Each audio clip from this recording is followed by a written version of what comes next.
여러분, 여러분 안녕하세요. 반갑습니다. 이제 긴 겨울이 가고 2024년 갑진년, 세상 사람들이 흔히 말하는 청룡의 해가 밝았습니다. 구정 연휴가 길어서 참 쉴 수 있는 그런 시간적인 여유도 있었지만 조금은 또 답답했던 그런 시간이었습니다. 그러나 감사한 것은 또 정광호 목사님과 함께하는 애국운동, 나라 살리는 운동 집회가 계속 연휴 상관없이 진행이 됐기 때문에 참 그나마 좀 큰 위로가 됐습니다. 그제 여러분 보셨겠지만 주말 또 주일 월요일 행사 때 교회 입추의 여지 없이 이렇게 많은 사람들이 전국에서 몰려 참 그 애국운동을 향한 그 열정이 얼마나 뜨거운지를 볼 수가 있었습니다. 어쨌든 여러분 또 긴 방학 후에 이번 학기에 기다리던 종교 개혁사 우리가 함께 공부하게 되었습니다. 자세한 건 잠시 후에 말씀드리고요. 일단 지금 그 우남 이승만 박사 영화 기적의 시작, 또 건국 전쟁 등등의 지금 그 기록 영화가 지금 아주 히트를 치고 있습니다. 어제 보니까 34만 명, 38만 명 이렇게 급속도로 지금 관람객들이 증가하고 있는데 마침 이번 4월 10일 선거와 맞물려서 그 잊혀졌던 망각했던 우남 이승만 박사에 대한 재조명이 새롭게 됐으면 좋겠고 저야 조금씩 연구를 통해서도 그걸 알고 있었지만은 이번 영화를 통해서 새로운 사실들이 여러 분야에서 밝혀지고 있습니다. 여러분들 혹시 안 보신 분들 있으시면은 가서 보시고 저는 이미 세 차례 봤는데 제가 잘 모시는 선생님 한 분께서 저와 같이 건국전쟁 보셨으면 해서 주말에 한 번 더 보려고 합니다. 여러분들이 참여하심으로 대한민국을 건국하신 우남 이승만 박사에 대한 재조명, 새롭게 역사를 깨우는 그런 전환점이 되었으면 좋겠습니다. 그래서 오늘 또 지난번 우리가 들었던 것처럼 우남 이승만 박사의 4대 건국이념에 기초해서 제가 정광훈 목사님 만나면서 그걸 접하고 제가 깨달은 후에 어떻게 하면 우남 이승만 박사를 좀 문화적으로 효과적으로 이것을 우리 국민들에게 좀 각인시킬 수 없을까 고민하다가 제가 나의 조국 대한민국이라는 노래를 만들었습니다. 현재 우남 이승만 박사 관련한 노래가 20곡이 완성이 됐고 그리고 중수 박정희 대통령의 아호도 저는 중수라는 게 있는지도 몰랐습니다. 그런데 박정희 대통령 노래를 만드는 과정에 자료를 찾다가 가운데 종자, 숲을 숫자, 나무 숫자 이것이 그분의 아호인 것을 알고 제가 지금 전부터 중수 박정희 대통령이라는 아호를 제가 붙여서 사용하고 있습니다. 박정희 대통령 노래도 현재 4곡이 완성됐고 음원은 2개가 완성이 됐습니다. 지금 우남 이승만 박사 기념관 문제 또 박정희 대통령은 상암동에 이미 기념관이 있는데 2군데에 나의 조국 대한민국 그리고 박정희 대통령의 혁명의 불꽃처럼 이 2곡을 헌정하려고 지금 계속해서 진행 중에 있으며 2분을 위한 영화들이 지금 일본에서 국내에서 지금 제작 중에 있습니다. 그래서 제 노래들이 그쪽 영화의 OST로 아마 잘 진행될 줄로 알고 지금 진행하고 있습니다. 여러분들 기도해 주시고요. 그래서 오늘 2곡 강의 시작하면서 듣도록 하겠습니다. 우남 이승만 박사의 나의 조국 대한민국 그 다음에는 중수 박정희 대통령을 기념한 혁명의 불꽃처럼, 저는 목소리가 안 좋아서 쉴 테니까 여러분 음원, 우리 교수님들이 부르시는 음원을 들으시면서 떼창으로 이렇게 불러주시면 좋겠고, 주말마다 토요일 제가 광화문 집회에 참석하는데 현장에서 제가 부르면서 많은 그 시민들이, 애국 시민들이 떼창으로 부르고 있습니다. 여러분 많이 홍보해 주시고, 자, 강의 나의 조국 대한민국 그리고 혁명의 불꽃처럼 두 곡 듣고 나서 시작하도록 하겠습니다.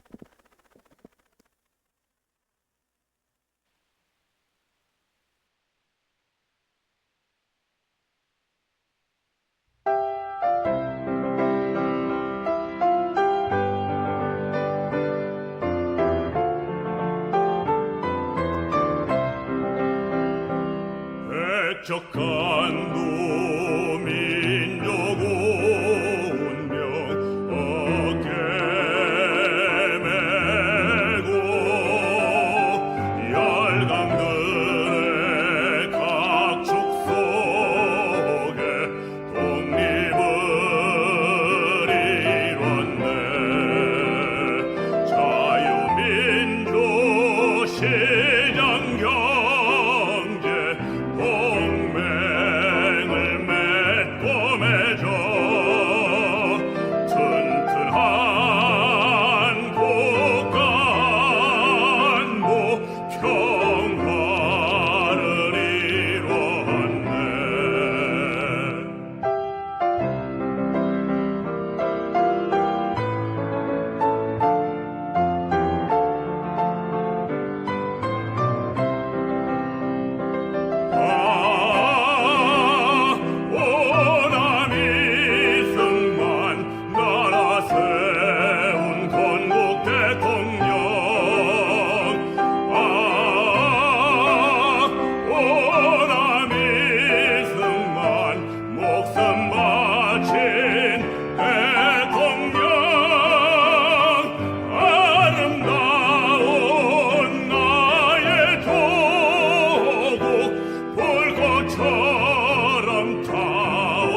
땀을 흘렸네.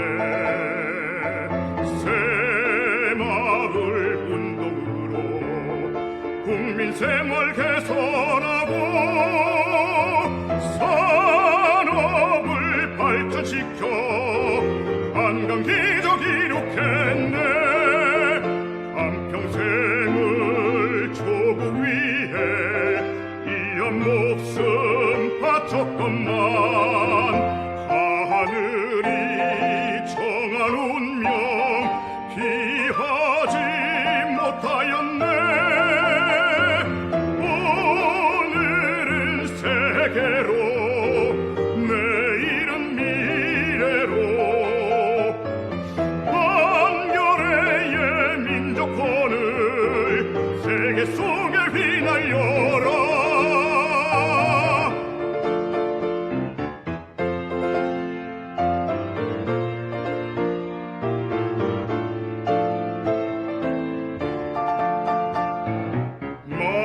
마을마다 도시마다 꿈과 희망 꽃 피우고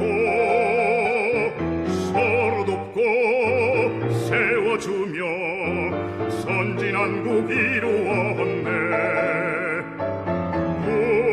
국방을 강화하여 자유평화 드높이고 온 땅에 혁명의 뜻 불꽃처럼 펼치었네. 한평생을 조국 위해 이한 목숨 바쳤건만 하늘이 정한 운명 피하지 못하였네. 오늘은 세계로 내일은 미래로 한겨레의 민족혼을 세계 속에 휘날려라.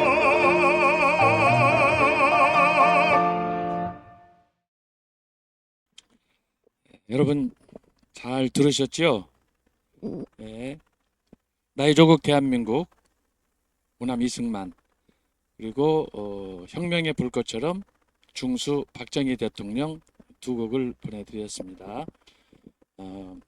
이제 이것만 들으면 좀 답답하실 것 같아서 다음 주에는 이제 이승만 박사와 프란체스카 두 분이 부른 노래가 있습니다. 사랑의 세레나데 제가 다음 주에는 들려드리겠고 또 박정희 대통령의 경우는 아직 녹음이 안 돼 있기 때문에 우선 녹음된 11.6 사태로 청와대에서 김재규에게 암살 당했습니다.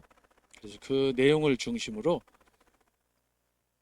운명의 선택이라는 노래가 준비가 됐습니다. 그래서 다음 주에는 이제 여러분들에게 새로운 곡을 소개해 드리도록 하겠습니다. 자, 오늘 강의를 시작하면서 엊그제 구정이 되었습니다. 구정을 앞두고 또 우리도 이번 학기 시작하는 그런 상황에서 새해 원단의 기도 제가 시 한 편을 준비를 했습니다. 다 같이 큰 소리로 낭송한 후에 기도하고 시작하겠습니다. 새해 원단의 기도. 주여, 새 희망이 솟구치는 찬란한 아침, 바람 같은 세월 속에 웬 은총과 사랑으로 우리에게 또 한 해를 주셨나이까. 한 번 가면 다시는 오지 않을 운명의 시간들, 그것은 지난 해와 다른 해로 당신의 뜻을 위한 새 역사, 설레임으로. 하지만 항상 경험하듯이 갈대처럼 흔들리오니 주여, 우리로 땅보다는 하늘의 하늘, 새 하늘을 앙망하게 하소서. 당신의 하늘 보자 영광으로 옷 입은 열망이게 하소서. 기도하겠습니다. 하나님 아버지, 감사합니다. 2023년 어떻게 보냈는지 정신없이 보냈습니다. 2024년 값진 새해를 우리에게 주셨사온데 주여 감사와 기쁨도 있지만 다른 한편 금년 한 해 지난해처럼 또 반복적인 그런 삶을 살면 어떻게 하나 염려와 불안도 있습니다. 하나님 아버지, 저희들 항상 물가에 있는 어린 아이처럼 위험한 지경에 저희들 처하지 않도록 주님께서 늘 눈동자같이 지켜주시고 이스라엘 백성들 광야 40년 동안에 낮에는 구름기둥 밤에는 불기둥으로 인도하신 주님께서 저희들과 함께하여 주시옵소서. 오직 주님만 바라보고 나아가는 복된 한 해 되게 하여 주옵소서. 특별히 비옵기는 4월 10일에 있을 어쩌면 제3의 건국 이 총선에 저희들이 힘을 모아 집중할 텐데 주여 5천년 역사의 우리 이 대한민국을 기억하여 주시고 4월 10일 있을 총선을 통하여 다시 한번 반석 위에 올라서는 이민족이 되도록 인도하여 주옵소서. 여전히 여기저기에서 어둠의 그림자가 드려지고 있습니다. 하나님 아버지, 삼천리 반도 금수강산, 이 아름다운 이 강산 주여 혹시라도 좀먹고 또 망가뜨리는 이런 불순 세력 없도록 주님께서 척결하여 주시고 그래 온전히 주님만을 섬기는 나라 자유 대한민국 시장경제를 추구하는 또 우남 이승만 박사가 강조한 한미동맹을 굳건히 하고 기독교 입국론에 의해서 이 나라를 반석에 세우는 그런 총선이 될 수 있도록 인도하여 주옵소서. 하나님 아버지, 이 시간에도 또 우리가 이렇게 종교 개혁사로 이번 학기 함께 얼굴을 마주하게 되었습니다. 어디에 있든지 한 마음으로 우리가 강의에 집중할 수 있게 하시고 강의하는 사람, 듣는 사람 우리 모두 어디에 있든지 국내에 있든지 해외에 있든지 선교지에 있든지 미국에 있든지 유럽에 있든지 어디에 있든지 주님께 감사하는 마음으로 우리가 나갈 수 있도록 인도하여 주옵소서. 한 학기 동안도 건강 주시고 무엇보다도 은혜를 사모하는 마음 주셔서 우리가 복된 한 학기 보내도록 하시고 늘 마음속에 애국을 향한 우리의 열정이 쇠하지 않도록 주님 기억하여 주옵소서. 이번 학기도 보이지 않게 여기저기서 이모저모로 돕고 수정드는 우리 지체들 기억하시고 주여 우리가 모두 합력하여 선을 이루는 기적의 역사를 쓸 수 있도록 도와주옵소서. 첫 시간 주님 앞에 나아갑니다. 주여 연락하여 주시고 한 학기 내내 진행하는 동안 주님의 은혜가 우리 가운데 역사하도록 함께하여 주옵소서. 이 모든 말씀을 예수님의 이름으로 기도하옵나이다. 아멘. 자, 여러분 오늘 이번 학기 우리가 배우게 될 정교도 신학원 종교개혁사 강의안 여기 제가 정리해서 올렸습니다. 그 순서지 여러분 참고하시고 오늘은 수요일이지 않습니까? 다음 주부터는 화요일 날 이 시간에 하게 되겠습니다.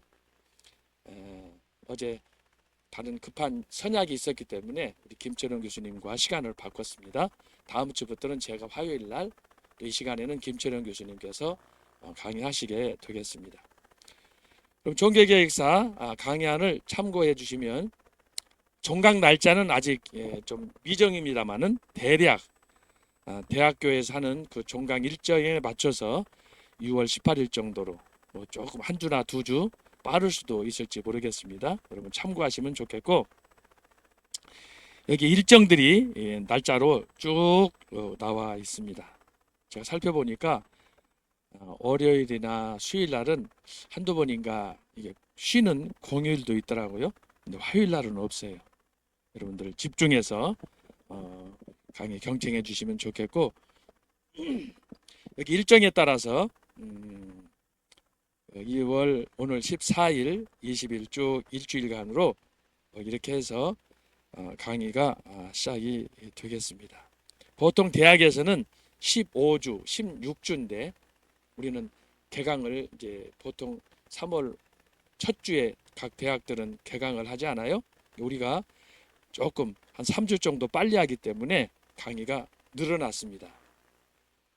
여러분이 참고하셔서 그렇게 하시고, 여기 보시면 종교 개혁사를 본격적으로 다루기 전에 기독교 역사에 관한 전반적인 흐름을 우리가 알고 종교 개혁사가 무엇인가를 이해할 수가 있겠습니다. 그래서 이해를 위해서 이렇게 1번, 2번, 3번, 4번 종교 개혁은 16세기 누터나 칼빈에 의해서만 시작된 것이 아니고 그 이전에 이미 그것을 교회사의 용어로는 소위 개혁전의 개혁자다 이렇게 이야기합니다. 종교 개혁의 이부라 이렇게 또 얘기를 해요. 표현이 아주 좀 다양할 수 있는데 어쨌든 종교 개혁 이전에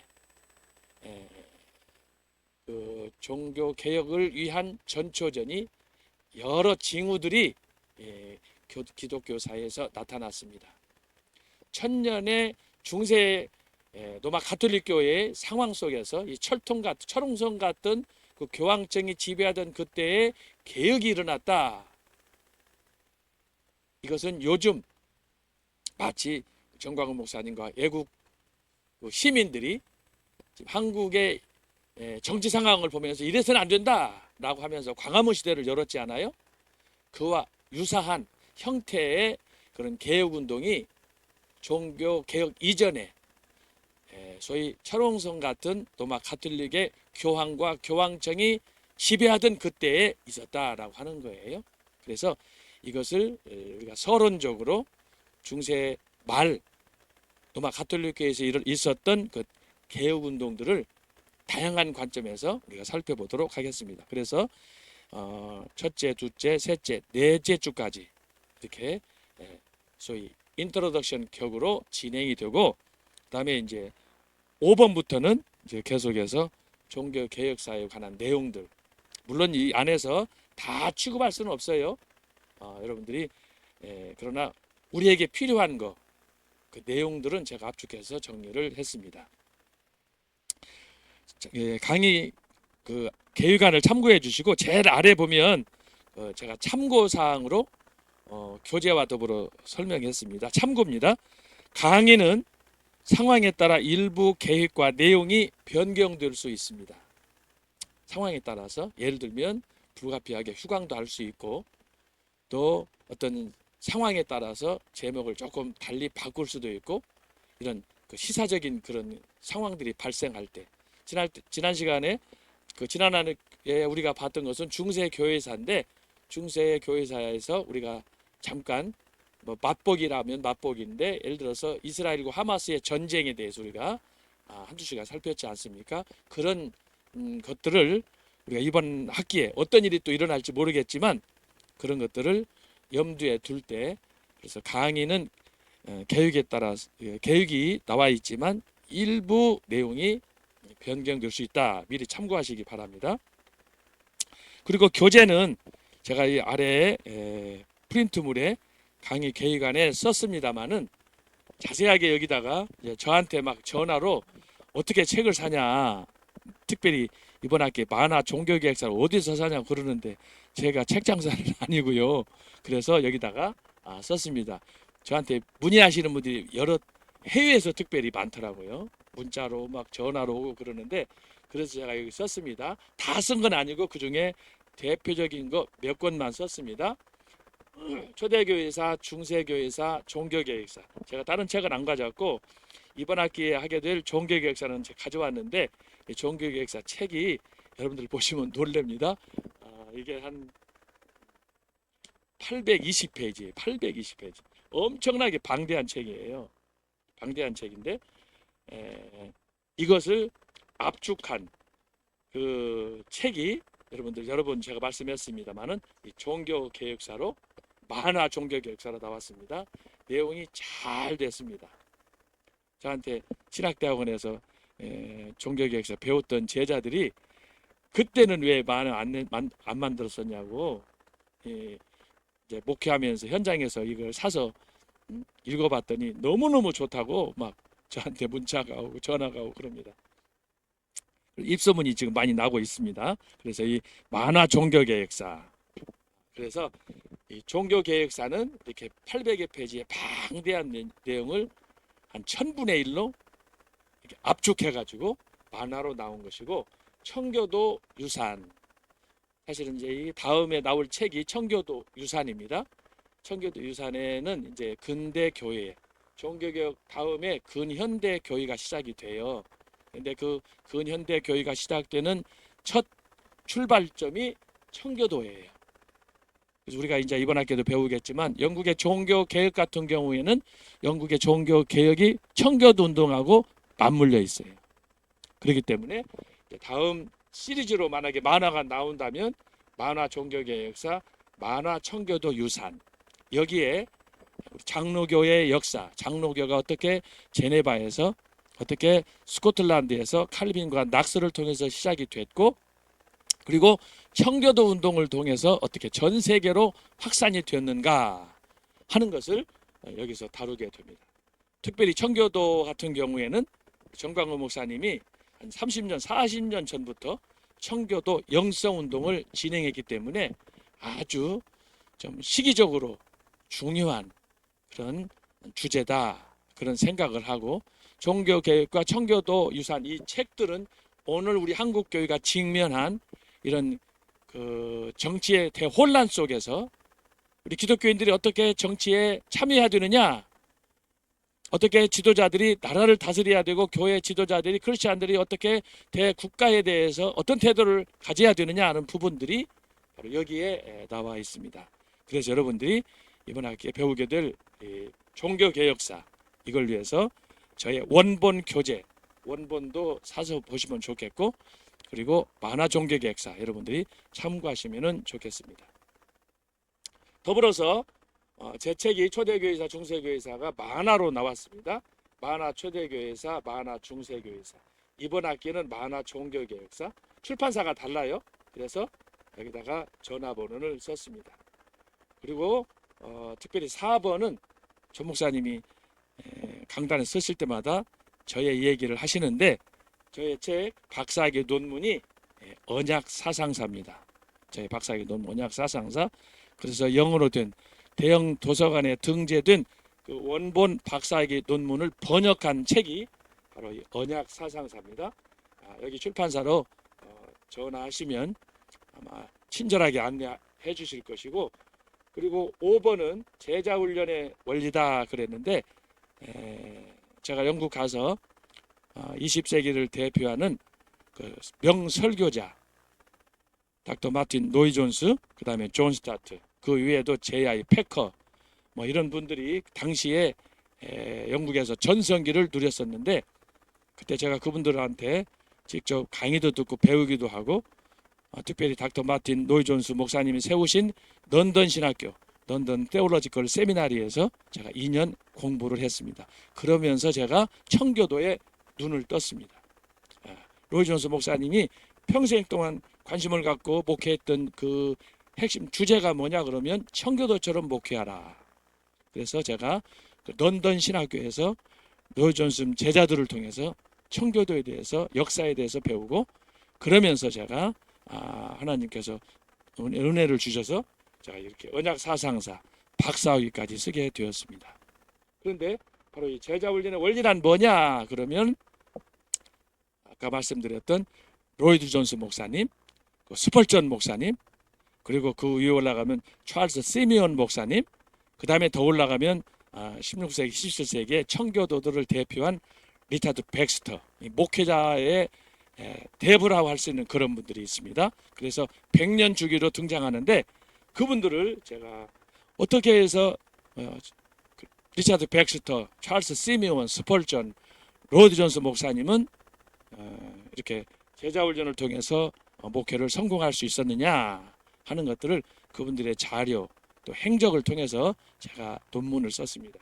그래서 이 제자훈련의 원리는 바로 그런 여러 가지 관점이 있지만, 제가 특별히 이 네 분을 중심으로 해서, 또 공교롭게 네 분이 영국에서 지금도 아주 성공한 목회자로 인정이 되고 지금까지 그분들의 책이 익혀지기 때문에 제가 여러분에게 소개하였습니다. 그래서 대략 이 정도로 여러분들이 하시고, 오늘은 말씀드린 대로 기독교 역사와 종교 개혁의 역사와의 관계, 이 관계를 제가 여러분들에게 강의를 하려고 합니다. 여러분 그 교환을 참고해 주시면 좋겠습니다. 교환. 오늘 강의는 크게 두 가지로 진행이 되겠습니다. 크게 두 가지. 자, 첫째는 기독교 역사의 시대별 구분, 그렇게 나와 있습니다. 이것은 이제 천지 창조부터 지금 우리가 살고 있는 현 시점을 총괄해서 하는 이야기입니다. 이 천지 창조부터 지금까지의 총괄된 주제를 제가 다시 둘로 나눴습니다. 첫 번째가 뭐냐? 성경의 역사적인 전개다라고 하는 것입니다. 여러분들 화면에 잘 보이는지 모르겠습니다만은, 자, 그 도표에 의하면, 자, 성경의 역사적인 전개에서 하나님의 계시, 그다음에 성경 영감의 기록, 그리고 세 번째는 하나님의 나라, 그리고 구약과 신약, 구약은 이스라엘, 신약은 교회 성도, 그리고 마지막은 새 예루살렘, 이렇게 해서 성경의 역사가 창세기부터 계시록까지 진행되고 있습니다. 자, 이것을 우리가 살펴볼 때 성경을 해석하는 해석자들의 입장이 매우 다양합니다만은, 자, 그 다양한 해석들을 하나로 통일할 수 있는 그 주제가 바로 오늘 여기에서 기록한 적어도 제가 지금까지 배우고 확신한 그 주제의 핵심이 바로 여기에 성경의 역사적 전개로 나타났다라고 하는 것입니다. 먼저 강조할 것은 뭐냐 그러면 여기 5단계로 나타나 있는데요. 하나님의 계시, 그 다음에 성경 영감, 영감의 기록, 이렇게 되어 있는데, 자, 여기서 말하는 하나님의 계시란 뭐냐? 하나님의 계시, 하나님의 계시란 무한정이에요. 무한정.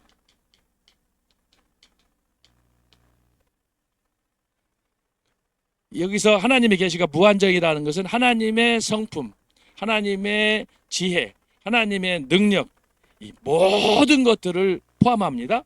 이것을 가리켜서 뭐라고 그러느냐? 그럼 하나님의 계시는 전지전능이에요. 그 다음에 무소, 부재.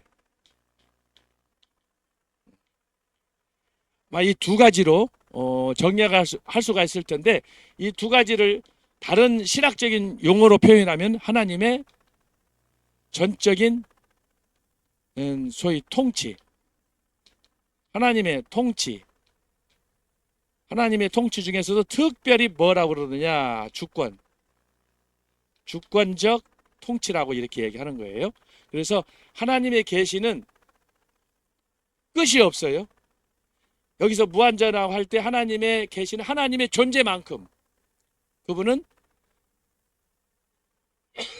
영원부터 영원까지 소위 영원한 존재이기 때문에 하나님의 계시도 역시 무한정이다. 하나님의 계시는 전지전능과 무소부재다.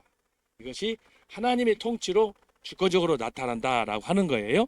그런데 이 하나님께서 두 번째예요. 성경 영감으로 기록됐어요. 자, 하나님이 이런 전능하신 주권적 통치가 그의 존재만큼, 그의 인격만큼 영원했는데, 이 하나님께서 이게 1단계라고 한다면, 자, 2단계로는 뭐냐? 이 내용의 일부를 성경에 기록한 거예요. 성경. 그래서 여러분이 혹시라도 오해하는 분 안 계시기 바랍니다. 성경이 하나님의 계시, 하나님의 뜻을 다 기록했다. 맞는 얘기예요. 그럼에도 불구하고 그 성경에 기록된 하나님의 계시는 전체 하나님의 계시의 요약이다. 그렇게 생각하면 좋겠어요.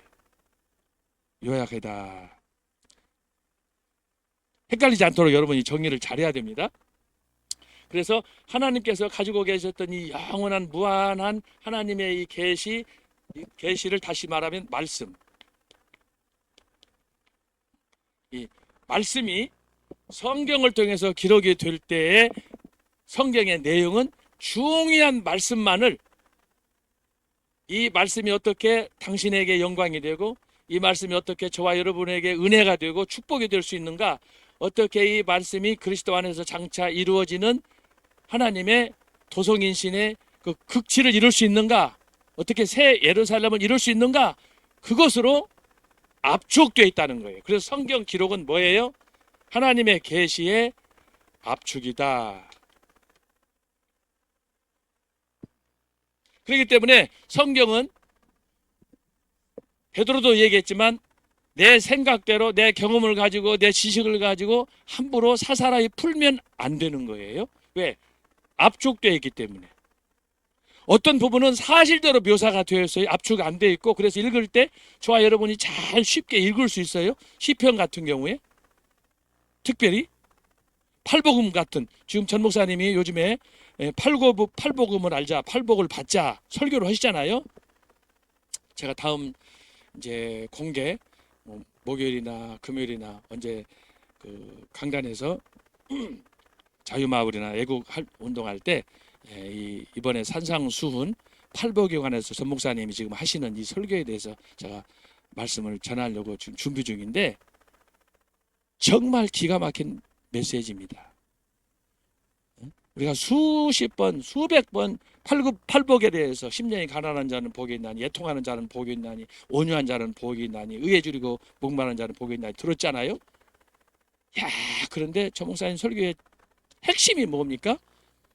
천지 창조에 나타났던 그 그리스도의 역사가 산상수훈을 통해서 다시 소위 계시로 나타난 그 말씀을 접근하는데, 저건요 보통 신학자들이 교회에서 학교에서 강의하고 하는 부분들은 그렇게 깊이 있게 언급하지 않아요.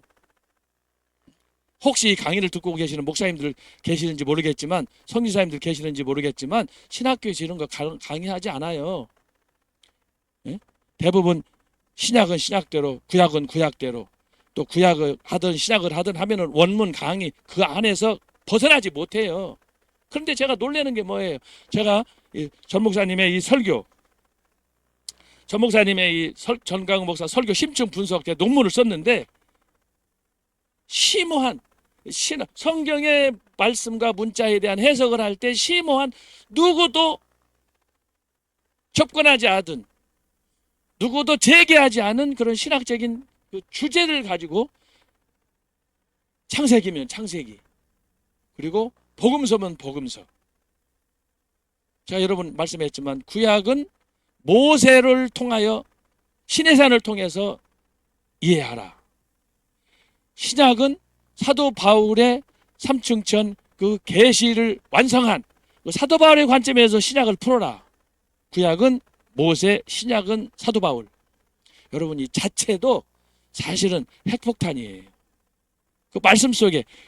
그러나 우리가 모를 때는 도대체 저게 무슨 말이야. 구약을 해석할 때 모세를 통해서 해석하라.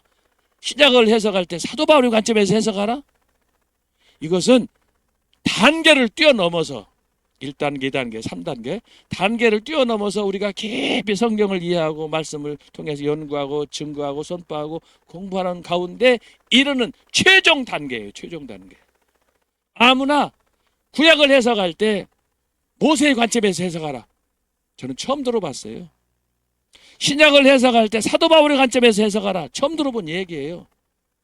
전 목사님을 통해서 들은 거예요. 그래서 제가 집중적으로 도대체 저 비법이 뭔가, 그래서 저한테 말씀표를 주셔가지고 말씀표를 제가 읽고 연구하다가 말씀표라고 그러는 것이 대단한 거 아니에요. 그냥 단순하게 그림 몇 자, 글자 몇 자밖에 없는 거예요. 그런데 저는 그걸 통해서 소위 비하인드 미닝을 제가 찾은 거예요. 도대체 이 주제가 주는 시사하는 의미가 뭐냐? 자, 녹다운 된 거 아니에요. 이야, 제가 얼마나 은혜를 많이 받았는지 몰라요. 그래서 제가 이 논문을 쓴 거예요. 논문을. 단순히 전 목사님이 설교할 때 뭐 성경 얘기만 하는 게 아니에요. 정치, 경제, 사회 뭐 두루두루. 왜 종교와 정치가 분류가 됐느냐? 그것도 미국의 초대 건국 대통령들의 사례를 들면서, 영국의 청교도들의 사례를 들면서 그걸 접근하는 거 보세요. 그것이 왜 우리나라에서는 잘못 왜곡됐는가? 일제의 압제 아래서, 일제의 의도된 기획에 따라서 종교가 분류가 됐다. 그걸 명쾌하게 해석하잖아요. 그동안에 우리가 막연하게 알았지만 그걸 정확하게 가이드라인을 제시해서 아니다, 이거다 라고 하신 분이 전 목사님이기 때문에, 그래서 우리 교수님들도 거기에 기겁을 하고 반복을 하고, 그래서 전 목사님의 이 돕는 성령의 나타남 집회와 동시에 애국운동에 우리가 참여하고 있는 거예요. 여러분, 우리가 시간이 남아서 할 일이 없어서 이런 거 하겠습니까? 교수들이 보통 사람들입니까? 그런데 놀라운 것은 단순히 지금 이번 주간에 하고 있는 팔복을 받자 이것이 아니고, 그 전에도 이스라엘의 그 광자 40년의 그 출애굽 여정을 통해서, 그 이스라엘의 양육 원리를 통해서, 뭐 요나서를 통해서, 뭐 복음의 7대 연합, 7대 뭐 제사, 뭐 5대 제사, 절기 이런 거 말할 것도 없고, 만유 회복, 이게 다 주제가 있는 건데, 이 주제를 깊이 연구하다 보면은 결론은 새 예루살렘으로 가는 건데, 어떻게 그 말씀을 설교 한 편으로 성경 전체의 내용을 압축할 수 있느냐? 이게 쉬운 일이 아니에요. 쉬운 일이 아닌. 또 설교를 한 편 두 편은 여러분들 18번 잘하는 장기가 있어서 뭐 이렇게 뭐 많은 사람들은 대여섯 편 할 수 있을지 모르겠어요. 정광훈 목사님은 말씀표가 100편, 말씀표에 없는 그 말씀이 약 400여 개, 전체 한 500개의 주제가 머릿속에 있는 거예요. 머릿속에.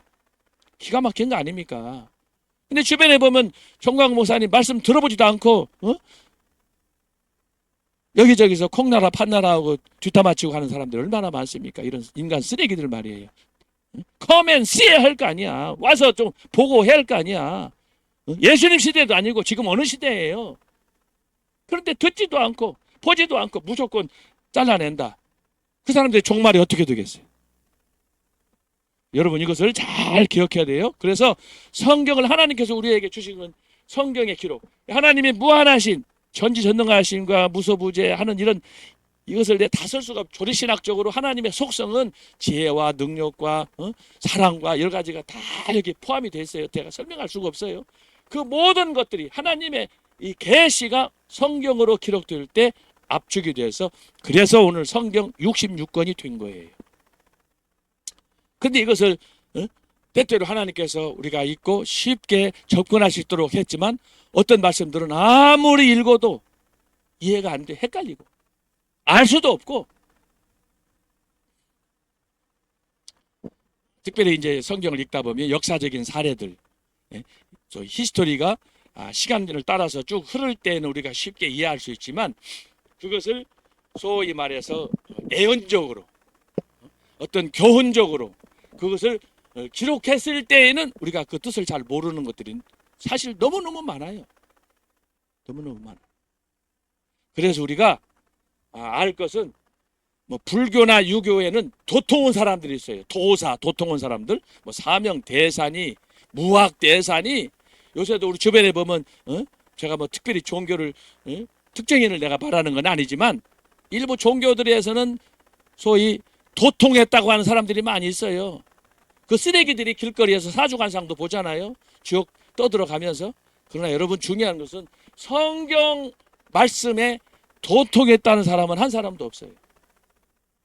오히려 성경 말씀은 배우고 기도하고 설교하고 증거하고 성경을 연구하면 연구할수록 깨닫는 것이 뭐냐? 나는 무지하다. 나는 아무것도 할 수 없다. 그것이 결론이에요. 그런데 하나님의 이 계시를 성경을 통해서 우리에게 압축적으로 해줬는데, 이거 가지고 자기가 뭐 하나님이나 되고 교주나 된 것처럼, 이게 다 쓰레기 사입이 이단이 되는 거예요. 이만희가 그렇고 제베스도 그렇고 이영수도 그렇고, 특별히 우리 기독교 안에는 이단, 사입 이단들이 많이 있잖아요. 이단 감별사라는 이런 사람들도 보면은 성경을 잘 몰라요. 지들이 뭘 설교하는지 주제 파악을 해야 돼요. 그러면서 지들이 뭐 재판장이라 된 것처럼 함부로 넘 얘기하고 이래라 저래라, 말씀을 제대로 들어보고 평가를 해야 할 거 아닙니까? 지금 어느 시대인데. 그래서 두 번째 단계는 바로 그걸 얘기하는 거예요. 성경 영감의 기록이에요. 그래서 이 말씀을 해석할 때는 사사로이 내 마음대로 내 경험대로 하면 안 되는 거예요. 왜? 하나님은 영원하신 분이고 나는 피조물이에요. 흙에서 온, 기껏 오래 살아봐야 100년 살다가 죽을 존재예요. 흙에서 온 연약한 존재예요. 그러나 하나님은 영원하신 분이, 홀로 영원하신. 그래서 우리는 이 성경 말씀을 통해서 하나님과 나와의 관계 속에서 그분의 존재는 어떤 것인가, 나의 존재는 무엇인가, 이것을 잘 깨닫는 것이 솔로몬이 말하는 지혜예요. 솔로몬이 말하는 지혜예요. 그래서 우리가 하나님 말씀을 대하고 읽고 묵상할 때, 뭔가 깨달을 때 우리는 그 말씀 앞에서 겸손히 무릎을 꿇고 다윗이 그랬던 것처럼 하나님 앞에 두 손 들고 영광을 돌리고 감사하고, 주여, 이사야처럼 내가 하나님을 위해서 하나님의 소명에 내가 어떻게 응답해야 되겠습니까? 이렇게 기도하는 거예요.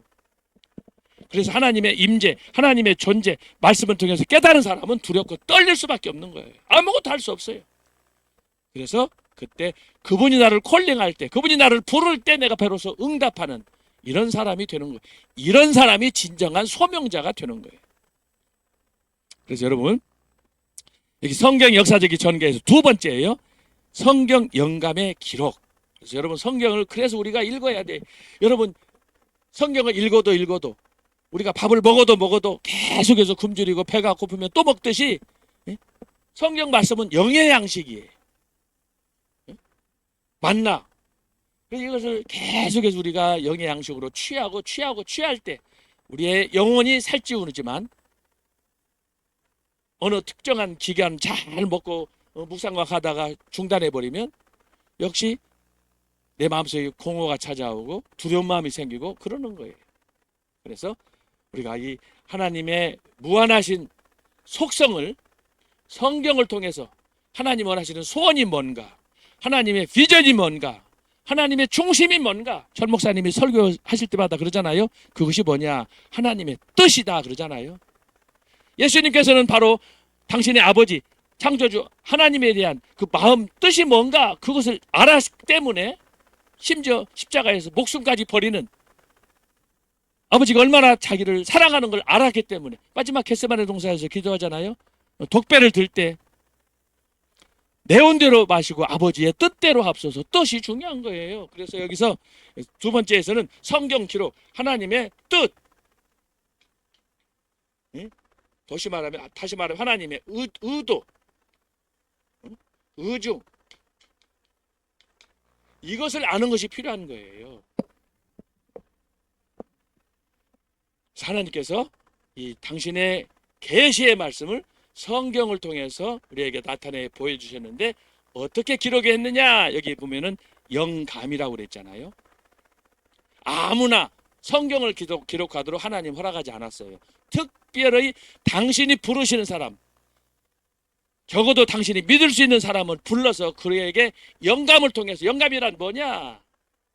온전히 내가 사람의 몸을 입었지만은 하나님께서 내 안에 말씀을 통해서, 비록 인간적인 냄새도 나고 실수도 있고 좌절하고 하여튼 인간의 추한 모습이 있음에도 불구하고 하나님께서 이사야를 통해서, 모세를 통해서, 마태를 통해서, 사도 요한을 통해서, 뭐 요나를 통해서 그들이 어떤 존재인 걸 아심에도 불구하고 하나님은 그들에게 영감을 주셔가지고 인간임에도 불구하고 그 인간의 약점을 극복하고 당신의 뜻을 실현할 수 있도록 이렇게 하신 거예요.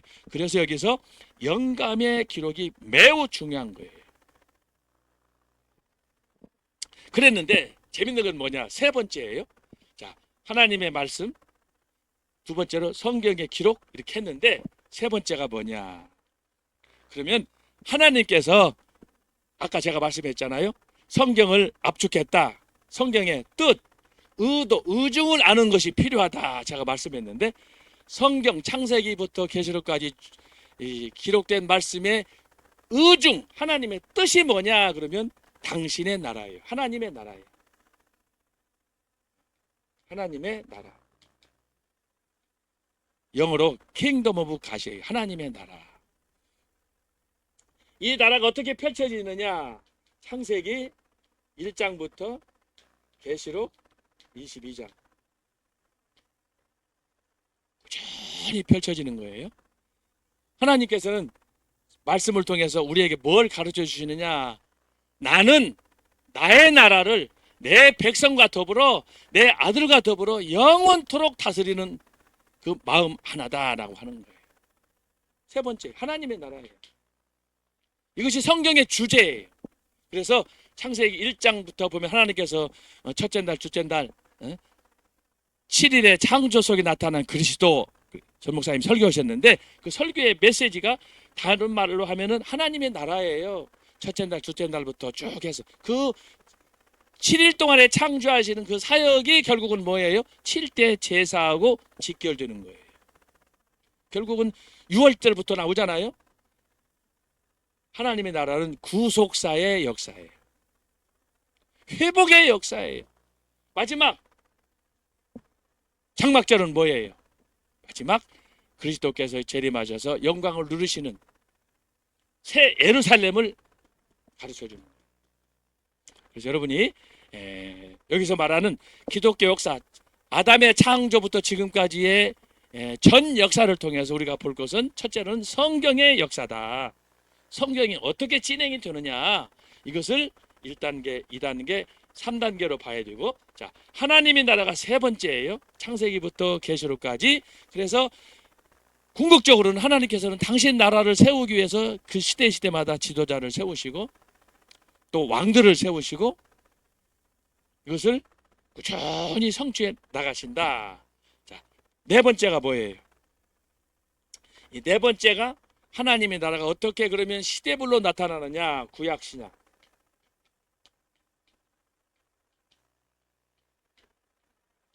이제 이것은 성경을 기록한 목적하고도 연결되어 있어요. 구약에서 하나님의 나라는 어떻게 실현이 되느냐? 앞으로 도래할 나라예요. 올 나라예요. 메시아를 통해서 완성될 나라다. 그렇게 말하는 거예요. 그래서 주로 여기서는 구약에서 하나님의 나라는 예언적이에요. 예언적이에요.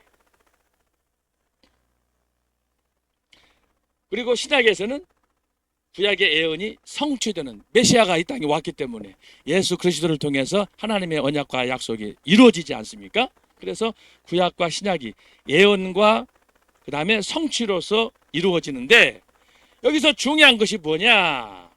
자, 구약과 신약에서 중요한 것은 뭐냐? 중간에 전 목사님이 자주 설교하시죠? 십자가예요. 십자가. 예수 그리스도.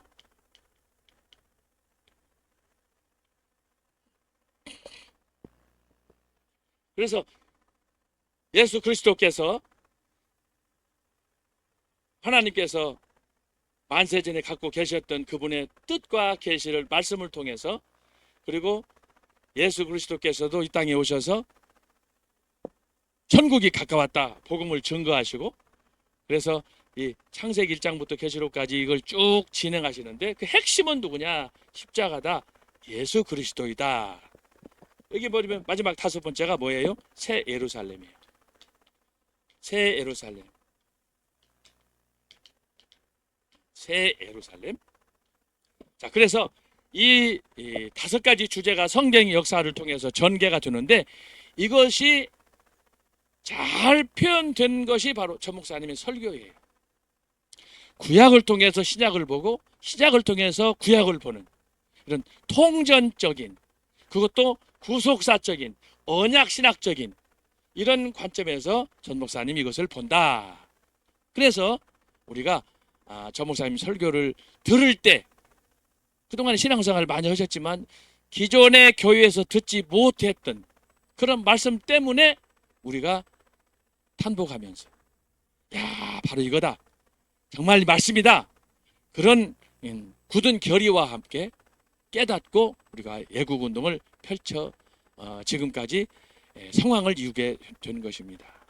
그래서 여러분이 전 목사님이 하시는 설교 말씀을 하나하나 말씀을 들으면 그 말씀은 단순히 그 메시지에 국한되지 않고 성경에서 창세기부터 계시록까지 전개되는 그 말씀들을 꾸준히 이렇게 연결하고 그걸 통해서 하나님의 사랑과 은혜를 깨닫게 하고 우리에게 도전을 주는 그런 말씀이 모든 말씀에 나타나 있다. 그래서 제가 감히 무슨 말씀을 했어요? 말씀표 그리고 아직 400여 주제들은 제가 다 모르지만 종종 그 안에 있는 400여 주제 가운데 몇몇 주제들을 풀어서 지금 설계하고 계세요. 그런 것들은 저는 굉장히 예민하게 주목해서 제가 보고 있는데 하여튼 중요한 건 뭐냐? 모든 주제들이 감동적이고 모든 주제들이 도전적이고 또 그 모든 주제의 결론은 애국적이다. 참 이게 놀라운 거예요. 그래서 여러분들이 그래서 이걸 잘 이해할 수 있기를 바랍니다. 자, 이것을 이해하기 위해서 제가 성경 구절을 다 쓰지는 못하고 몇몇 성경만을 썼습니다. 자, 먼저 여기 로마서 11장 36절을 보면 이는 만물이 주에게서 나오고 주로 말미암고 주에게로 돌아감이라. 그에게 영광이 세세 있을지어다. 아멘. 그렇죠?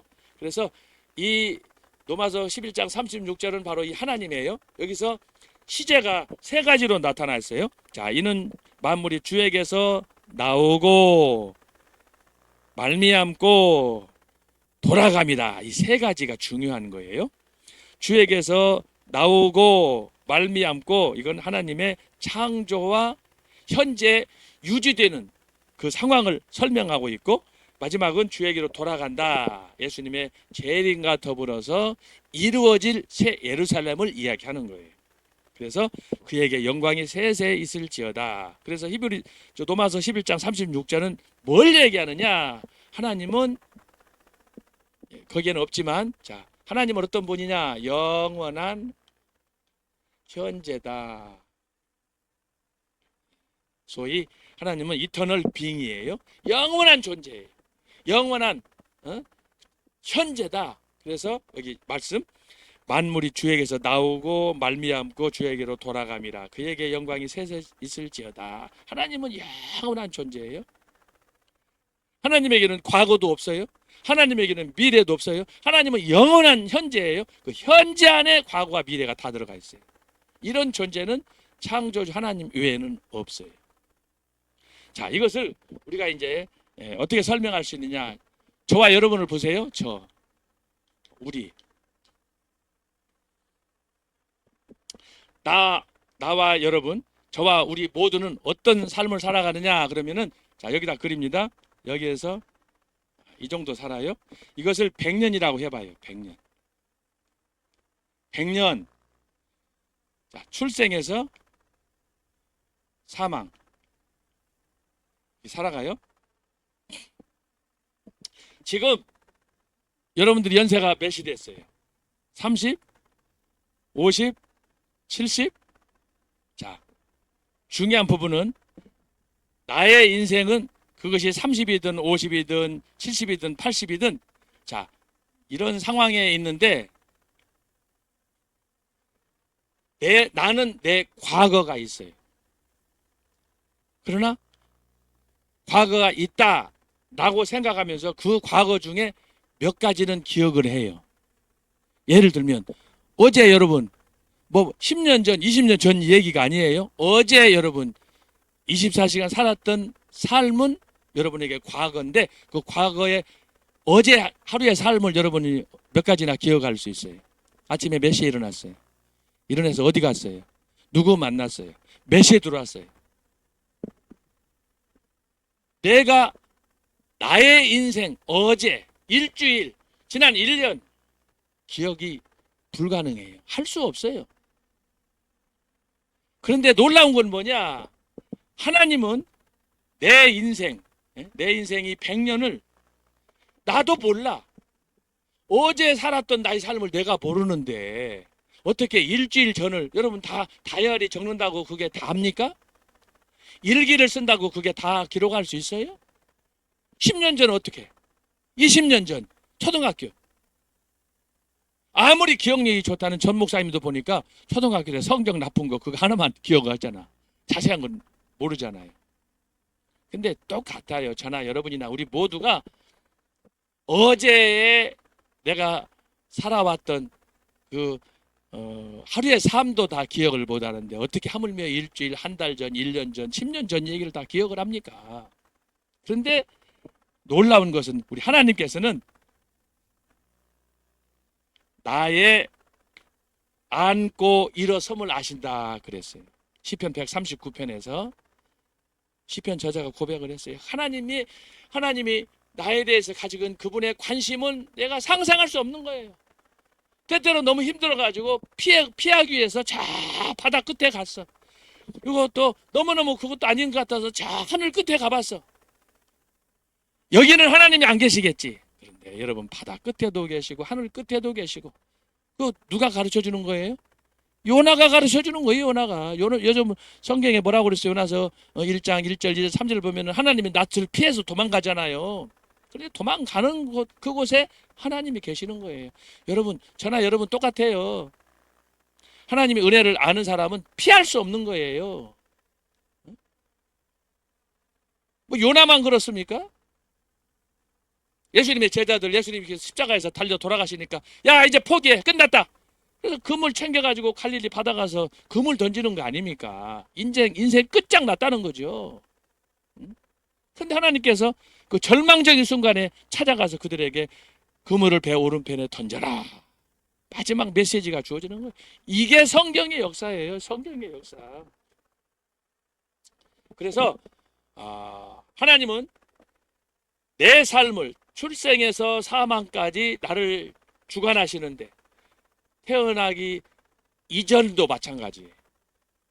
태어난 이후에도 마찬가지예요. 그래서 나는 나를 모르지만 하나님은 나의 모든 삶을 심지어 머리털까지 해신 바 된 그 하나님이시다라고 하는 거예요. 그렇기 때문에 이 하나님의 그 사랑과 하나님의 은혜를 우리가 마음으로 깨달으면 피할 길이 없어요. 감사할 수밖에 없고 모세처럼 여호수아처럼 다윗처럼 엎드릴 수밖에 없는 거예요.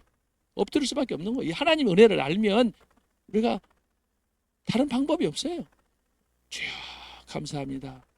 나를 불쌍히 여겨 주옵소서. 그게 성경의 역사요. 그게 기독교의 역사예요. 이것은 성경이 가르쳐 주는 거예요. 그래서 하나님은 어떤 분이시냐? 영원한 현재예요. 이 영원한 현재 속에는 뭐가 있느냐? 자, 과거, 현재, 미래가 다 하나님의 안에 있어요. 그것이 뭐예요? 바로 영원한 하나님의 그 영광 속에 존재한다라고 하는 거예요. 이 하나님은 유아독존이야. 하나님과 같은 하나님과 같은 신이 없어요. 하나님만. 그렇기 때문에 심지어 바벨론의 초대 왕이었던 느부갓네살 왕도 고백하잖아요. 손으로 짓지 아니한 그 하나님. 그 하나님 앞에 탄복하고 엎드러지는 거예요. 그 교만했던 오만했던 강팍했던 느부갓네살이 꼬꾸라지는 거 아닙니까? 이것을 우리가 아는 것이 필요하다. 그래서 우리는 태어나서 죽는 순간까지 여러분이 몇 살까지 얼마나 살지 여러분 알아요 몰라요? 그러나 나는 모른다니까. 지난 과거도 모르지만은 앞으로 내가 어떻게 살아갈 것인가 나의 미래가 어떻게 될 것인가 나는 모르지만 그분은 아신다는 거지. 이것이 미스테리한 저와 여러분의 인생이에요. 그래서 하나님 앞에서 우리가 겸손하게 나아가야 되는 거예요. 이걸 깨달을 때 우리가 감사하고 그래서 헌신하게 되는 거예요. 지금 이승만 박사의 건국전쟁이 열풍을 일으키고 있잖아요. 지금 수많은 사람들이 심지어 중학생, 고등학생, 뭐 나이 든 사람 뭐 할 것 없이 내가 그동안 너무 잘못했다는 거예요. 너무 우남 이승만 박사를 무시하고 왜곡했다고 하는 거예요. 그 영화 한 편이 주는 의미가 이렇게 큰 거예요. 왜? 사실대로 우남 이승만 박사의 역사를 쭉 족적을 뒤져가면서 특별히 해방 이후에 마지막 운명하는 그날까지 하와이에서 와서 동작동에 묻히는 그 시간까지 역사를 쭉 이렇게 펼쳐주면서 사실만을 기록하니까 그걸 보는 사람들은 그동안 내가 듣고 배웠던 잘못된 지식에 대해서 탄식하고 너무 잘못됐다는 거예요. 그럼 이거 굉장히 중요합니다. 그래서 어쨌든 2024년 1월 달 박민식 보훈부 장관이 이승만 박사를 근한 30여 년 만에 이렇게 1월에 애국 지도자로 선정을 해서 또 공교롭게 2월 1일 딱 되면서부터 건국 전쟁이라는 우남 지금 영화가 지금 극장가를 지금 흔들고 있고 하와이 30년 또 이렇게 등등 해서 영화가 나와서 지금 하니까 너무나 감사한 일인데 늦었지만 감사하지만 어쨌든 우리는 우남 이승만 박사가 아니었으면 대한민국은 없습니다. 우남 이승만 박사가 지금 건국전쟁을 통해서 뜨면서 다른 한편에 그동안 우리가 잘 몰랐던 백범 김구에 대한 연구가 지금 이제 비밀이 지금 들통이 나고 있습니다. 적어도 제가 영화를 보고 다른 자료를 찾아본 정보에 의하면 만약에 김구식으로 했다라면 우리나라는 존재하지 않습니다. 이미 김일성에게 밥이 됐습니다. 이걸 처절하게 우리가 깨달아야 됩니다. 근데 재밌는 것은 저기 숙대 그쪽이 효창동인지 가보면은 백금 김구 기념관도 있고 하지만 우남은 기념관이 없고 지금 윤석열 정부 치하에서 기념관을 만들려고 여러 가지 장소를 물색 중인데, 야,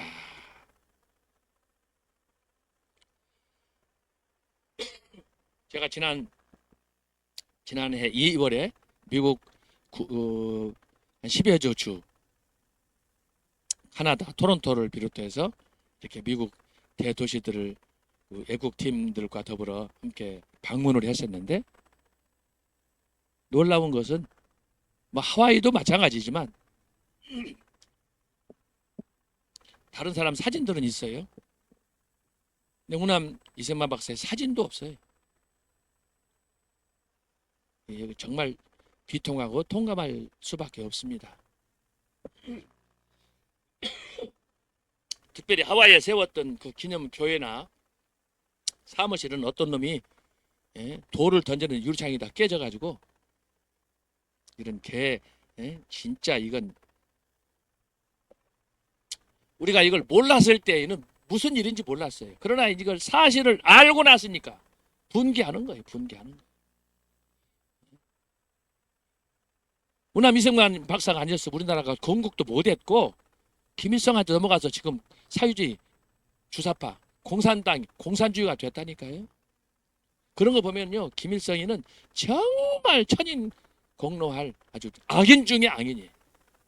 성경에 바로왕 뭐 느부갓네살 뭐 골리앗 악하다고 그러는데 천하의 악한 놈이 내가 볼 때 김일성이 같아. 요즘에 부활한 놈이 지금 이재명 아닙니까? 걔는 입에다가 거짓말을 달고 살아. 5놈이 죽었는데도 20명이 영창 가는데도 자기는 뻣뻣해. 지금 유동규 씨가 나와가지고 하는 엊그저께 만나서 직접 대화를 해보니까 돌아서면 거짓말 한다는 거야. 돌아서면 거짓말 한다는 거야. 아마 이번 총선에서 유동규 씨의 증언으로 개항부터 전국이 아마 태풍에 휘말릴 거라고 봐요. 어떻게 공교롭게 딱 총선 앞두고 또 자유통일당에 지금 현재 여의도에서 입당식이 있지 않습니까? 여의도 지금 난리 났을 거예요. 어쨌든 여러분 이번 총선 4월 10일 날이 중요합니다. 이 악의 잔재들 나라의 부강을 손먹는 문재인도 마찬가지야. USB를 북한에 주고 원자력 그 계획서도 다 넘겨주고 군 부대 모든 군수물자 세상에 이런 놈은 저거 여적죄로 진짜 사형에 처해야 돼요. 세상에 이런 악한 놈이 어디가 있어요. 대통령이라는 놈이 후보라는 놈들이. 중요한 거 어쨌든 하나님은 영원한 현재예요. 그분은 영원한 과거예요. 영원한 현재이며 영원한 미래예요. 이것이 바로 하나님의 아까 말씀한 하나님의 영원한 분이시고 하나님의 전지전능과 무소부재와 이것이 하나님의 주권적인 통치다. 그러니까 하나님께서도 그러잖아요. 나는 손으로 짓지 아니한 너희의 하나님이다. 나는 너희를 사랑한다. 그래서 성경에 나타난 다양한 주제들이 이렇게 성경 말씀을 통해서 하나님의 나라를 통해서 그래서 여러분 우리 대한민국이 어떻게 앞으로 총선을 통해서 나가야 되느냐? 다른 거 필요 없어요. 모델은 성경이에요. 성경 창세기부터 계시록까지. 이 말씀을 통해서 보면은 사람을 의지하지 않고 오직 창조주 하나님만 믿는 그것이 우남 이승만 박사의 기독교 입국론이야. 기독교에 기초한 나라만이 하나님을 위해서 국민을 위해서 헌신할 수 있다. 여러분 기독교가 들어간 나라 그리고 미국이 들어가서 미군 부대가 있는 나라만이 지금 현재 세계 선진국이고 부강한 나라고 경제 대국이 된 거예요. 그러나 하나님이 없는 나라 중국이나 이슬람이나 또 동아시아 여러 유교를 숭상하는 그런 종교들 보세요. 참 이것도 우리가 잘 주목해야 돼요. 기독교를 믿는 나라는 부강하고 세계 선진국이 돼 있어요. 거기에도 사람들이 살기 때문에 불안전하지만 그나마 거기에는 인권이 있어요. 서로 존중하고 남존 여비 차이도 없고 오히려 여권 신장이 지금 강조되는 그런 시대 아닙니까? 그러나 여러분 불교나 유교나 이슬람이 들어간 종교들은 어때요? 지금도 거지의 나라예요. 거기는 사람이 사람을 인정하고 취급하지 않아요. 특별히 여성들에 대해서. 그 종교는 사람이 아니에요. 그냥 얘기 낳는 기계일 뿐이에요. 인도의 힌두교 같은 건 어떻습니까? 거기는 계급이 있어가지고 사람을 처참하게 만들어. 거기는 여자뿐만이 아니야. 남자도 마찬가지야. 그런데 성경은 어떻습니까? 모든 사람이 주종관계 상관없이 왕과 이런 하인 신하 상관없이 다 하나님의 형상으로 지음을 받았다. 이런 인권 혁명을 주장한 종교가 어디가 있어요? 성경 기독교밖에 없지. 그런데 사람들이 이걸 모르고 이걸 가지고 사람들을 또 핍박을 해. 예? 알면 아는 대로 모르면 모르는 대로. 그래서 인간은 참 골치 아픈 존재예요. 골치 아픈 존재. 이것을 깨우쳐서 이것을 변화시킬 수 있는 종교가 뭐냐? 기독교밖에 없는 거예요. 성경밖에 없는 거예요. 그래서 우리는 항상 모든 일을 할 때마다 back to the Bible, 성경으로 돌아가서 하나님이 뭐라고 말씀하는가. 그래서 그 하나님의 영원한 계시의 말씀을 통해서 압축된 성경을 읽고 그걸 깨달아야 되는 거예요. 응? 그래서 예수님께서도 말씀하셨듯이 내 뜻대로 마시고 아버지의 뜻대로 하옵소서. 주기도문에도 나타나잖아요. 하늘에 계신 우리 아버지여 이름이 거룩히 여김을 받으시오며 나라의 마옵시며. 이게 다 성경 말씀에 하나님의 그 영원한 계시의 말씀이 성경이 기록되어 있는데 그것이 가장 단순한 기도로 예수님의 기도를 통해 나타났어요. 이것이 확장된 것이 산상수 최 목사님이 하시는 설교가 그거예요. 팔복. 그래서 이것을 좀 더 신학적으로 하자면 구약에는 율법 시대에 신약에서는 복음 시대에 어떻게 예수 그리스도가 이 땅에 성취자로 십자가의 구원자로 오셔가지고 메시아의 완성자로 오셔가지고 하나님의 율법을 이루시는가 그것을 통해서 성경을 보고 그래서 그것을 초기 단계에서 모세를 통해서 보고 그리고 사도 바울을 통해서 신약을 봐라 이렇게 하시는 거예요. 그러니까 이 단순한 주제 같지만 이 제목 아래에는 수많은 성경의 신학적인 역사들이 의미들이 다 거기에 총괄적으로 압축된 거예요. 그런데 성경 읽으면서 뭐 이거 뭐 별거 아니네 시시하네 뭐 이것도 성경이야 계시야 이따위 식으로 하는 사람들이 있어요. 초대교회 때 교회에서 그랬어요. 많은 사람들이 소위 그리스의 철학을 영향을 받은 사람들이 그 사람들은 문자를 쓰는 걸 좋아하고 어려운 말 쓰는 걸 돌리고 이 말 저 말 돌려서 하는 걸 좋아하고 이런 사람들이 철학의 초등학문에 쌓여가지고 성경 말씀을 보니까 성경 말씀 이해가 안 되는 거야.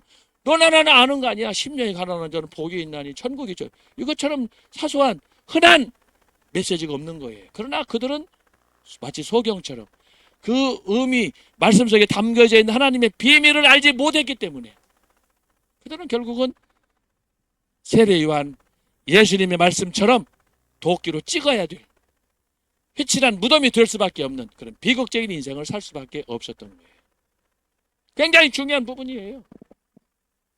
그래서 우리가 기독교 역사를 보는 관점에서 중요한 건 뭐냐?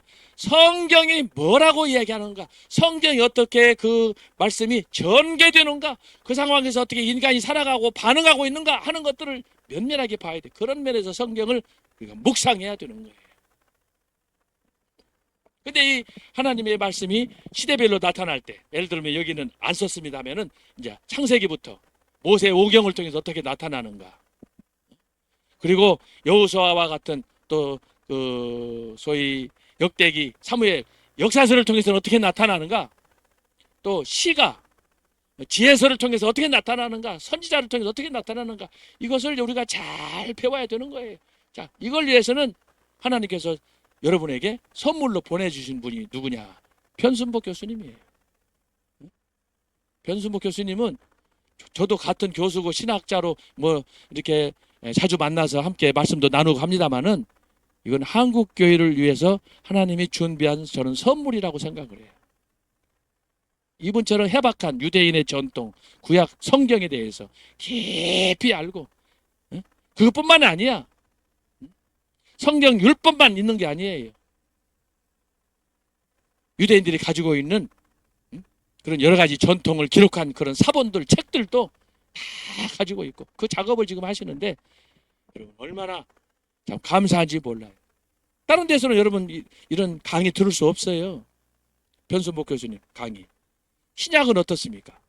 우리 김철원 교수님 강의 지난해 갈라디아서 하셨잖아요. 야, 이분도 마음속에 복음밖에 없어. 복음밖에. 손원배 교수님 어떻습니까? 이분도 마찬가지야. 이분은 또 구약과 신약을 조화를 이루어서 조리신학적으로 그것도 구속사적인 관점에서 자, 그래서 여러분이 이걸 잘 교수님들을 통해서 강의를 듣고 또 신학자 토크를 통해서 이런저런 그 목사님이나 교수님들의 말씀을 통해서 우리가 잘 그것을 깨달을 때 그것을 단순히 이 말씀으로 설교 한 편으로 끝나면 안 되고 그걸 종합해 가지고 내 것으로 화욕을 하는 내 것으로 삼는 그런 말씀의 그런 능력 적용을 시키는 그런 삶이 우리에게 요구된다라고 하는 것입니다.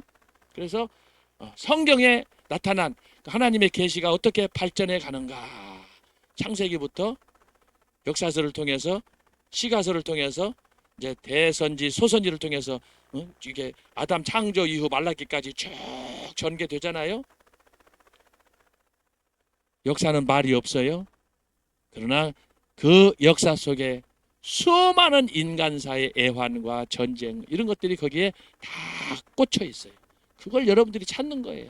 찾는 일이 성경을 통해서 말씀을 통해서 이 압축된 하나님의 말씀을 통해서 우리가 그것을 보석을 캐내듯이 그걸 캐내면서 내 것으로 삼는 거예요. 그래서 여러분들이 구약을 읽을 때 어떻게 하나님이 말씀하시는 언약이 이루어지는가 그 추적을 여러분들이 잘 해야 돼요. 집중해서 잘 볼 수 있어요. 그러다 보면 항상 그 정점에는 누가 있느냐? 십자가에 예수가 있다. 그리고 신약에서는 그 오신 예수님께서 어떻게 당신의 역사를 이루시고 어떻게 역사 속에서 개입하시면서 궁극적으로는 하나님의 뜻을 위해서 아버지를 위해서 그가 마지막까지 헌신하는가? 이것을 볼 수 있어야 돼요. 자, 그래서 이것을 우리가 말씀을 통해서 꾸준히 읽고 말씀을 연구하다 보면 우리 심장이 터질 것 같아요. 흥분이 되는 거예요. 그것은 뭘 얘기합니까? 하나님의 사랑과 은혜를 여러분이 알았다고 하는 거예요.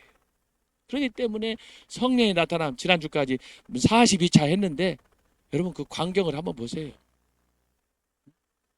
그 모인 사람들이 열광을 하지 않습니까? 제가요 영국에 10년 있으면서 저도 영국에 있을 때 뭐 캐직 사경이나 또 노이 존스 목사님이 하셨던 퓨리탄 컨퍼런스나 뭐 여러 가지 많이 부흥에 나도 좀 가방 들고 쫓아다니고 다 다녀봤지만은요 전광훈 목사님과 함께하는 성령의 나타남의 역사는 전 세계에 없어요.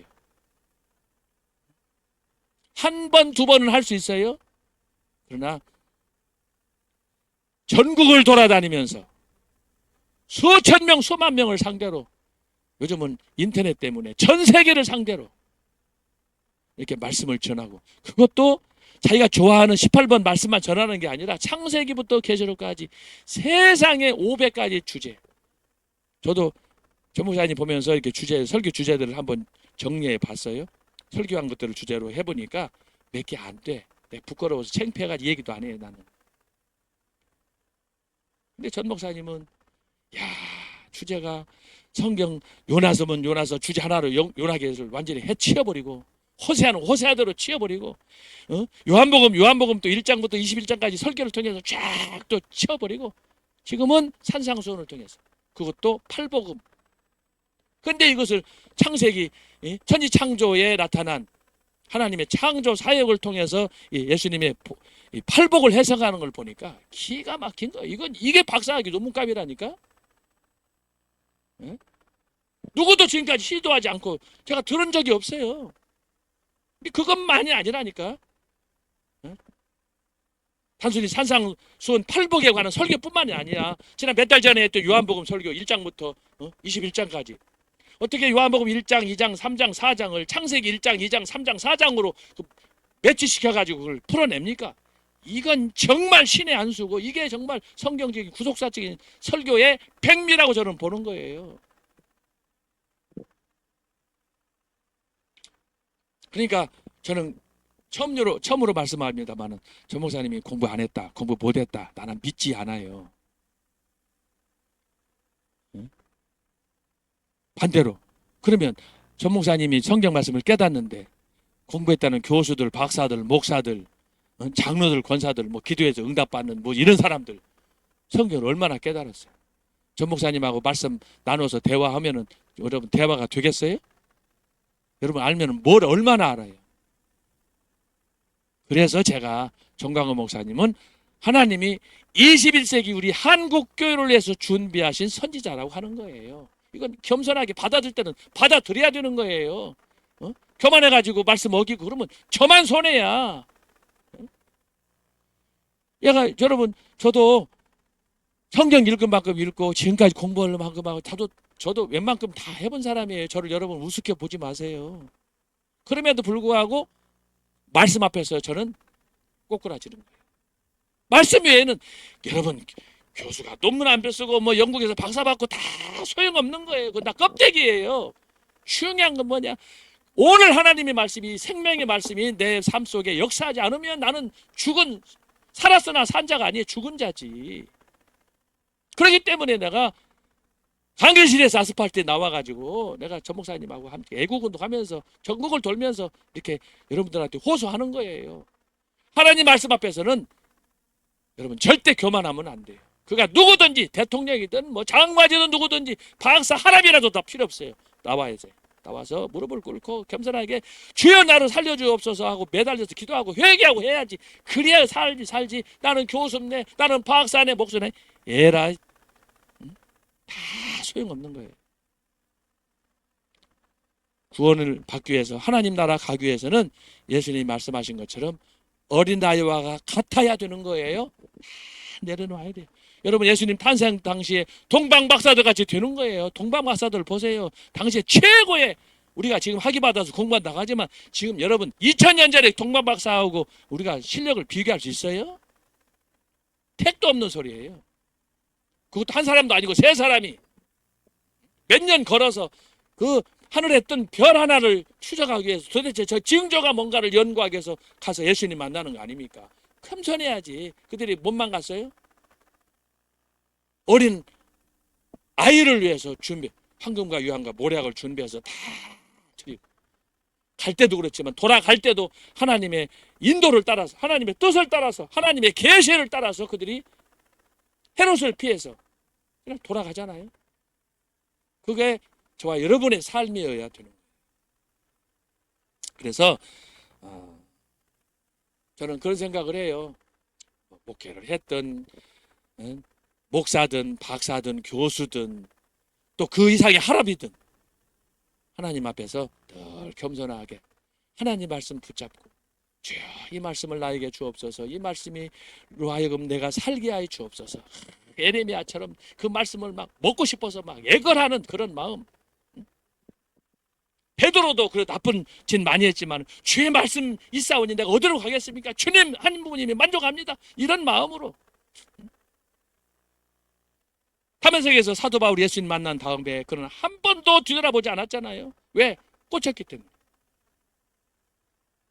말씀에 대해서, 복음에 대해서, 생명에 대해서 꽂혔기 때문에 사도 바울이 그렇게 오만 방자하던 사람이, 살인자가 예수님 사람이 되어서 마침내 그가 목숨을 주의 재단을 위해서 내려놓고, 그런 천하게나 교회를 위해서, 십자가를 위해서, 자기의 선교 사역을 위해서 늘 고민한, 그러다가 최후를 마치지 않아요?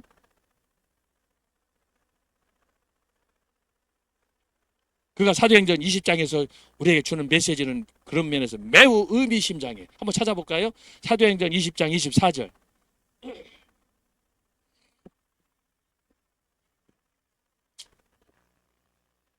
다 같이 읽어보겠어요. 시작. 나의 달려갈 길과 주 예수께 받은 사명 곧 하나님의 은혜의 복음 증거하는 일을 마치려 하면은 나의 생명을 조금도 귀한 것으로 여기지 아니하노라. 여러분, 이 말씀이 저와 여러분의 노정기가 돼야 돼요. 세상 부러운 줄을 모르고 자기만을 알아서 살았던 사람, 심지어 스데반도 죽이면서도 그걸 정당화했던, 그런 당당했던 사람이 완전히 깨져버린 거예요. 주님만 자랑하는 거지. 주님의 복음을 위해 사는 거지. 사명을 위해 살아가는 거지. 이것이 뭐예요? 십자가의 신학이고 십자가의 사람으로서 살아갔던 그거예요. 여러분, 사도 바울이 사도행 20장만 고백한 거 아니에요. 또 하나만 찾아봅시다. 갈라디아서 6장 14절.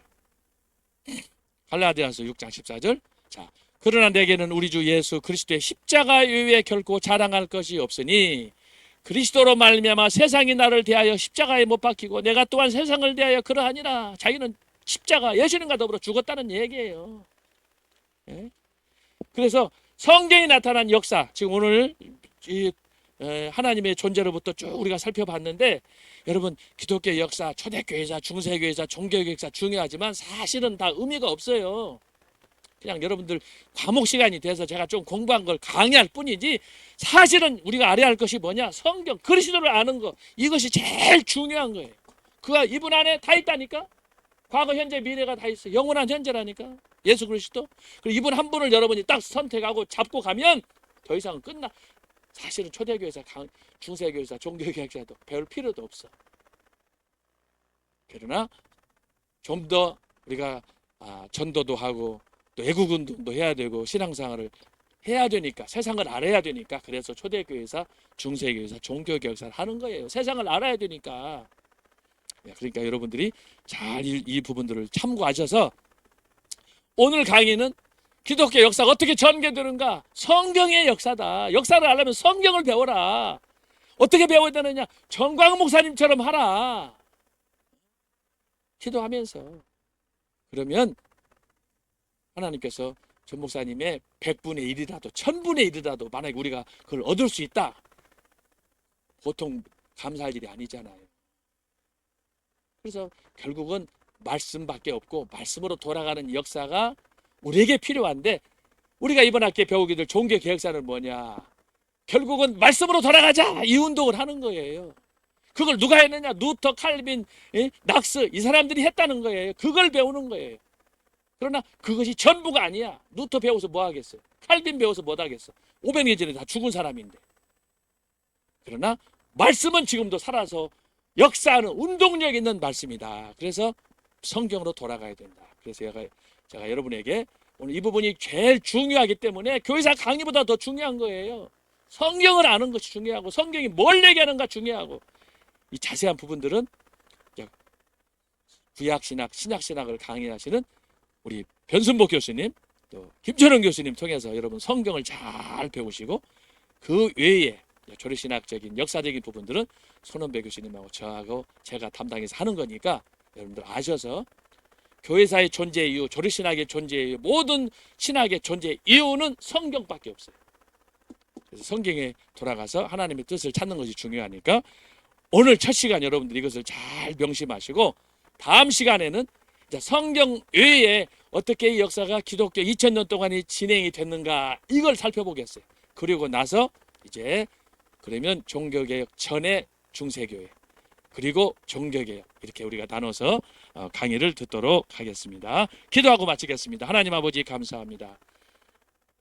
종교개혁사 오늘 첫 시간으로 역사 속에 가장 중요한 원리가 되시는 하나님, 역사를 창조하시고 역사를 진행하시는 하나님, 역사의 종말까지 주관하시는 그 하나님의 역사, 성경을 통해서 살펴보았습니다. 주여, 우리에게 하나님의 말씀을 잘 이해할 수 있도록 정광 목사님과 같은 계시의 영을 주셔서 잘 깨닫게 하시고, 이 시대에 오직 주님만 바라보고 그리스도만 바라보고 새 예루살렘만 바라보고 나가는 저희들 되게 하여 주옵소서. 4월 10일이 점차 다가오고 있습니다. 주여, 저희들이 안에서 두려움을 다 제거하시고 오히려 승리의 계가를 부를 수 있게 좋은 사람들을 보내주시고, 그래야 자유 통하여 역사를 일으키도록 하나님이 함께하여 주옵소서. 계속되는 정광 목사님과 저희 애국운동 성경에 나타난 집회에 하나님께서 은혜를 베풀어 주옵소서. 감사하고 예수님의 이름으로 기도합나이다. 아멘.